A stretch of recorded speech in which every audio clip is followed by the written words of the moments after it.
Hi friends, అందరికీ నమస్కారం. Friends, ఆంధ్రప్రదేశ్లో ఎంతగానో ఎదురు చూస్తున్న మరో 11 డబ్బులు అయితే కనుక ఇక ఒక్కరోజు మాత్రమే సమయం ఉంది. తల్లికి వందనం 13,000 రూపాయలు అయితే కనుక విడుదల చేయబోతున్నారు. అయితే దీనికి సంబంధించిన ఒక ముఖ్యమైన అప్డేట్ అయితే కనుక తెలుసుకుందాము. వీడియో పూర్తిగా చూడండి, అలాగే తప్పకుండా లైక్ చేయండి, మరింత మందికి ఈ విషయం అయితే కనుక షేర్ చేయడానికి ట్రై చేయండి.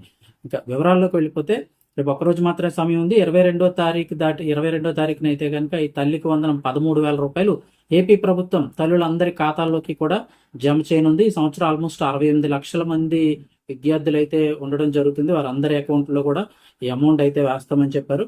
సో అయితే ఇక్కడ లాస్ట్ ఇయర్ కూడా చాలా మంది మేము అన్ని అకౌంట్లు ఇచ్చేసాం, కరెక్ట్ గా బ్యాంక్ అకౌంట్స్ ఇచ్చేసాం, ఆధార్ కార్డులు ఇచ్చేసాం, అన్ని కరెక్ట్ గానే ఉన్నాయి, మాకు ఎటువంటి ఇబ్బంది ఉండదు అనుకున్న వాళ్ళు కూడా చాలా మంది డబ్బులు పడక ఇబ్బంది పడ్డారు. మళ్ళీ రెండో విడత, మూడో విడత ఇలాంటి ప్రాబ్లమ్స్ అయితే కనుక ఫేస్ చేశారు. సో అలాంటి ఇబ్బందులు పడకుండా ఉండడానికి ఒక్కసారి అయితే కనుక మనం కొంత సమాచారం అయితే తెలుసుకునే ప్రయత్నం చేద్దాం. ముఖ్యంగా ఈ సంవత్సరానికి సంబంధించి ఎవరైతే ఇంటర్ జాయిన్ అవుతున్నారో వాళ్ళందరికీ ఏంటంటే కనుక మీరు క్లియర్ గా బ్యాంక్ అకౌంట్ అయ్యి కూడా కరెక్ట్ గా ఇవ్వండి. మీ ఆధార్ కార్డు కరెక్ట్ గా నెంబర్లు ఇవ్వండి. ఎందుకంటే 10th క్లాస్ తర్వాత నుంచి కాలేజీలో జాయిన్ అయిన వాళ్ళకి నెక్స్ట్ రెండో విడతలో అయితే అమౌంట్ వేయబోతున్నారు. వారికి సంబంధించి బ్యాంక్ అకౌంట్ క్లారిటీగా కరెక్ట్ గా ఎక్కడ తప్పులు లేకుండా ఇవ్వండి. అలాగే దానికి ఎన్పిసిఐ లింక్ కూడా చేసి ఉండాలి. అంటే ఆన్లైన్ ద్వారా పేమెంట్ పడే లింక్ అనేది కూడా కంపల్సరీ బ్యాంక్ వాళ్ళు చేస్తారు. అది చేయించుకున్న అకౌంట్ మాత్రం ఇవ్వండి. దానికి లింక్ అయిన ఫోన్ నెంబర్ ఉండాలి, అది వర్కింగ్ లో ఉండాలి.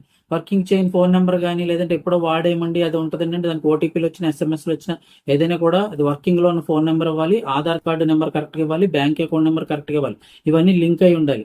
సో ఒకవేళ మీకు బ్యాంక్ అకౌంట్స్ ఏదైనా మిస్టేక్ వచ్చి ఏదైనా ఇబ్బంది ఉందంటే మీ దగ్గరలో ఉన్న ఒక పోస్ట్ ఆఫీస్కి వెళ్ళండి. ఒక 200 రూపాయలతో అయితే కనుక మీకు అకౌంట్ ఓపెన్ చేస్తారు. స్టూడెంట్స్ సంబంధించిన అకౌంట్ అయితే ఓపెన్ చేస్తారు. దానికి ఆటోమేటిక్గా ఎన్పిసిఐ కూడా చేసేయడం జరుగుతుంది. ఒకవేళ బ్యాంక్ అకౌంట్ మీకు ఇబ్బంది అయితే కనుక అది వెంటనే మీ గ్రామ వార్డు సచివాలయాల్లో కూడా అప్డేట్ అయితే చేయించుకోవచ్చు. అలాగే ఇప్పటికే వివరాలు ఇచ్చిన వారికి చాలా మటుకు వెరిఫికేషన్ అయింది, కానీ కొంతమంది విద్యార్థుల వెరిఫికేషన్ ఇంకా కంప్లీట్ అవ్వలేదని తెలుస్తుంది.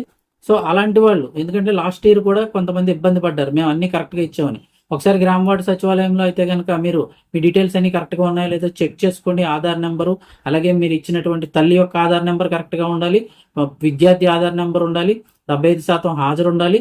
అలాగే ఈ బ్యాంక్ అకౌంట్ సంబంధించి ఎన్పిసిఐ లింక్ అన్ని కరెక్ట్ గా అయ్యాయా లేదా, ఫోన్ నెంబర్ అయితే వర్క్ చేస్తుందో లేదా, అన్ని డీటెయిల్స్ కరెక్ట్ గా ఉన్నాయా లేదా ఒకసారి చెక్ చేసుకోండి. 300 యూనిట్లు దాటి కరెంట్ బిల్ కూడా రాకూడదు. సో ఇవన్నీ కరెక్ట్ గా ఉన్నట్లయితే కనుక 22వ తారీఖు విడుదల చేసే డబ్బులు ఎటువంటి ఇబ్బంది లేకుండా ఈ తల్లుల అకౌంట్ లోకి అయితే వేయడం జరుగుతుంది. ఒకవేళ గవర్నమెంట్ రిలీజ్ చేసినప్పటికీ మీకు ఇచ్చిన డీటెయిల్స్ ఏదైనా మిస్టేక్ ఉన్నట్లయితే అవి మధ్యలో ఆగిపోయే అవకాశం ఉంటుంది.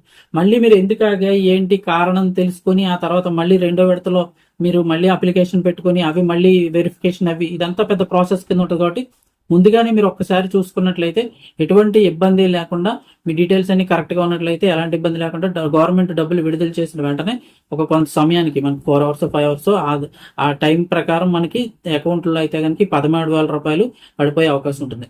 పోనీ మీరు బ్యాంక్ అకౌంట్ వాడండి, ఎప్పుడో మేము ఓపెన్ చేసాం వాడట్లేదు, రన్నింగ్ లో వర్కింగ్ లో ఉందో లేదో తెలియదు, ఎలాంటి డౌట్లు ఉన్నట్లయితే ఆ బ్యాంక్కి వెళ్ళి కనుక్కోవచ్చు. లేదు మీకు అంత ఇబ్బందిగా ఉంటే దగ్గరలోని పోస్ట్ ఆఫీస్ లో ఒక 200 రూపాయలతో అకౌంట్ ఓపెన్ చేసుకుని అది ఇచ్చేయండి. అది గ్రామ వార్డు సచివాలయం ఇచ్చేసినా అది అప్డేట్ చేస్తారు.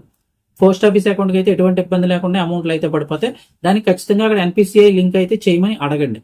సో ఇంకొక రోజు అయితే సమయం ఉంది. మాక్సిమం అయితే కనుక అమౌంట్ అయితే వేయడం జరుగుతుంది. ఒకవేళ ఏదైనా ఇబ్బందులు ఉన్నట్లయితే మీకు డబ్బులు పడకపోతే 1-2 రోజుల గ్యాప్ చూడండి. మీకు డబ్బులు పడకపోతే ఇమీడియట్ గా ఎందుకు పడలేదో గ్రామ వార్డు సచివాలయంలో మీరు వివరాలు కనుక్కోండి. కనుక్కున్న వెంటనే మళ్ళీ అప్లికేషన్ రేస్ చేసినట్లయితే కనుక ఆగస్టు 30న రెండో విడత డబ్బులు అయితే విడుదల చేస్తారు. సో ఆ అకౌంట్ లో ఆ టైంలో అయితే అమౌంట్ పడుతుంది. ఒకవేళ అప్పుడు పడకపోతే తర్వాత పడే అవకాశాలు చాలా తక్కువగా ఉంటాయి. సో గమనించండి. ఇన్ఫర్మేషన్ తప్పకుండా లైక్ చేయండి. మరిన్ని అప్డేట్స్ కోసం ఛానల్ ని సబ్స్క్రైబ్ చేసుకోండి.